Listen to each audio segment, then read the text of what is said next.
तो सबके सामने तो आप दिखाई देंगे बहुत सुखी, लेकिन अंदर से इतना रजिस्टर दुख का भरा है। कोई पत्नी से परेशान, कोई शरीर, भोजन की सामग्री सुंदर से सुंदर है लेकिन भूख नहीं है। पैसे से भूख खरीदोगे? समझो, पैसा तुम्हारे पास बहुत बढ़िया है और काजू पिस्ता सब सामान, लेकिन लीवर काम नहीं कर। डॉक्टर ने कहा जौ की रोटी खाना है, मूंग की दाल के पानी में खाना है। मरो, क्या करोगे? देखो वो तिजोरियों को और बैंक बैलेंस को खा नहीं सकते। बहुत एसी रूम है, बहुत ऊंचा गद्दा लगा हुआ है, सब परफ्यूम क्या कहते हैं सब लगा है, लेकिन नींद नहीं है। गोली पे गोली का डोज बढ़ाते चले जाए, नींद नहीं। क्या करोगे? वो सैया तुम्हें सुख दे पाएगी? बहुत सुंदर सब सामग्री है, लेकिन हर इंद्रिय आपको धोखा दे रही। क्या करो? बहुत इंद्रियां पुष्ट है, हर सामग्री है, लेकिन आपका मन अशांत है, क्लेशित है, डिप्रेशन में। क्या सब डिप्रेशन में है? आपको लगता हो बहुत मुस्कुराते हैं, तो आप उनको देखिए, चैन से सोने के लिए वो दवा खाते हैं, वो थोड़ा माइंड रिलैक्स करने के लिए शराब पीते हैं, गंदी बातें करते हैं। अरे सब हो गए, थोड़ी देर चलो क्लब में, चलो थोड़ा रिलैक्स, और वहां जाके वासना का भूत सवार। जानते ही नहीं कि रिलैक्स कहां हुआ जाता है, विश्राम कहां मिलता है। बिल्कुल सच्चे मान लो बच्चा, इधर का जो क्षेत्र है उसे प्रभु के हवाले कर दो कि जो भी आप सेवा दोगे प्राणपन से आपकी सेवा मान के करूंगा, लेकिन मेरी चाह के विषय आप होगे प्रभु आप। तो जब प्रभु के प्रति अपना लक्ष्य होता है ना, तो सच्ची मानिए समस्त वैभव उसके चरण चूमते हैं, क्योंकि लक्ष्मी जिनकी दासी है उन प्रभु को आपने अपना स्वामी मान लिया है। अब सब सिद्धियां, सब अनुकूल ग्रह हो जाएंगे आपके। और जब आप प्रभु के बोले शनि इनके खिलाफ है, शुक्र इनके खिलाफ है, क्यों खिलाफ? क्योंकि आप प्रभु के खिलाफ हो, इसलिए वो खिलाफ है। वो प्रभु के पार्षद हैं, और प्रभु के अनुकूल हो जाओ, चाहे जिस जगह बैठे हो वो आपका मंगल ही करेंगे, या मंगल कर ही नहीं सकते। चाहे जिस ग्रह पे बैठे हो, वो आपको ज्योतिषाचार्य बता रहा हो कि 7.5 लगाए हो, हर काम आपका मंगल में बनेगा, क्योंकि वो शनि भगवान का सेवक है और आप भगवान के अनुकूल हो गए। तो वो वहां से जितना भी कुछ भेजेगा वो सब बीच में कृपा के फिल्टर करके आपके पास मंगल भेजेगी। भक्त के आसपास भगवत कृपा का घेरा होता है, तो बाहर से जो भी प्रकोप आता है उसके पूर्व कर्मानुसार वो कृपा का घेरा उसे फिल्टर करके अनुकूल करके भेज देता है, क्योंकि मंगल भवन का वो दास, अब कोई उसका मंगल नहीं कर सकता। हमारी चाह प्रभु से मिलन की हो, और प्रभु यदि आप राजी हैं कि ये नौकरी करो, ये व्यापार करो, तो आपकी मान कर करूंगा, आपकी।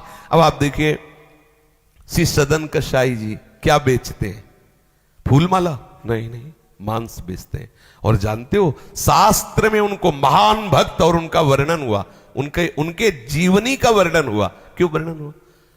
वो चंदन पूजा, अगरबत्ती, फूल माला 1 किलो चाहिए कि 2 किलो चाहिए मांस, लेकिन किसके बन के? प्रभु के बन के। अपनी कुल परंपरा का व्यापार कर रहे हैं, लक्ष्य उनका प्रभु है। तो बड़े बड़े ज्ञानियों को भी उपदेश देने के सामर्थ्य उनमें। हमें इन चरित्रों को सुनकर समझना चाहिए।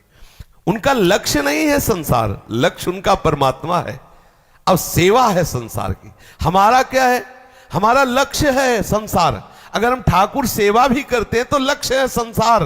हे भगवान हमारी नौकरी लग जाए, हे भगवान हमें ये, हे भगवान ये, तो लक्ष्य है ना संसार। गलत बात। लक्ष्य हो प्रभु और सेवा का विषय हो संसार। मन वचन कर्म से सबको सुख पहुंचाने की चाह, और उसका फल मेरे स्वामी प्रसन्न हो। हमारा व्यापार, नौकरी, जो भी कार्य, जो भी कार्य, मतलब जो भी कार्य में जो भी है वो सब ठाकुर का है, पूरी सृष्टि ठाकुर की है। तो मुझे जो नौकरी मिले, सेना की नौकरी मिले, व्यापार मिले, कुछ भी जो भी प्रभु के द्वारा निर्धारित किया गया, मैं सांगो पांग ईमानदारी से वो करूंगा, और उसका फल चाहूंगा कि मेरे स्वामी प्रसन्न, मंगल में जीवन है। प्रभु के जो भरोसे है उसका जीवन दुख में नहीं हो सकता। पर होता क्या है, आज हम अगर प्रभु की भी सेवा करते हैं तो लक्ष्य हमारा संसार होता है। सुखमय जीवन व्यतीत करने के लिए सुख की आशा छोड़नी होती है। समझ रहे हो ना? ये सूत्र सबकी समझ में नहीं आएगा। सुखमय जीवन व्यतीत करने के लिए सुख की आशा छोड़नी होती है, और आशा प्रभु की करनी होती है। हो गया सुखमय जीवन। यहां सुखमय जीवन व्यतीत करने के लिए सुख की आशा से विषय लक्ष्य हो गया, तो आशा ही परमम दुखम, अल्यो खत्म।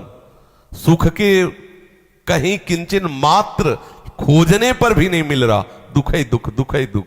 कहां देखो कितना दुख है। जब आप थोड़ी बुद्धि पवित्र होगी तब आप देखोगे कितना दुख है, कितने कितने घृणित वस्तुओं में लोग आनंद मना रहे हैं, कितनी घृणित वस्तुओं में। अब वो कहते हैं कि तुम क्या जानो, बंदर ने अदरक का स्वाद नहीं चखा। जब बंदर ने अमृत का स्वाद चख लिया तब वो कह रहा है कि कैसी तुम्हारी मति है जो तुम इस अमृत को छोड़कर वहां फंसे हुए हो। वो समझते हैं हमें पागल, हम समझते हैं उन्हें पागल। तो अवास्तविक पागल कौन है, ये फिर अब तीसरा निर्णय करेगा। तीसरा है शास्त्र। शास्त्र जिसकी बुद्धि को प्रमाणित कर दे, जिस तत्व को प्रमाणित कर दे, वही सत्य है। बकाया हम सब झूठे हैं। ये शास्त्र, भाई हम गलत हैं या सही, सिद्धांत ही तो बताएगा, कानून ही तो बताएगा। वहां सिद्धांत बताएगा कि तुम गलत हो कि सही। ऐसे ये शास्त्र जो है सिद्धांत है, कानून है। हम कहां लगे ये हमें देखना होगा। अगर बच्चा ये लक्ष्य रखोगे कि संसार का जीवन सुख में व्यतीत हो, सम्मान में व्यतीत हो, कभी नहीं हो सकता। अगर तुम ये निश्चय रखोगे कि कुछ भी हो मुझे प्रभु चाहिए, तो लिखित है तुम्हारा जीवन सुख में व्यतीत होगा, शांति में व्यतीत होगा, आनंद में व्यतीत होगा। परिस्थिति कुछ भी हो, आनंद की कमी नहीं होगी। और अगर प्रभु से विमुख हो तो परिस्थिति कुछ भी हो, दुख की कमी नहीं रहेगी, अशांति की कमी नहीं रहेगी। स्वप्न में भी तेरे को विश्राम नहीं मिल सकता। गोस्वामी जी कह रहे हैं, तब लग कुशल न जीव कहूं, सपने हो मन विश्राम, जब लग भजत न राम को, सुख धाम तज। बिल्कुल सच्ची बात मान लेना।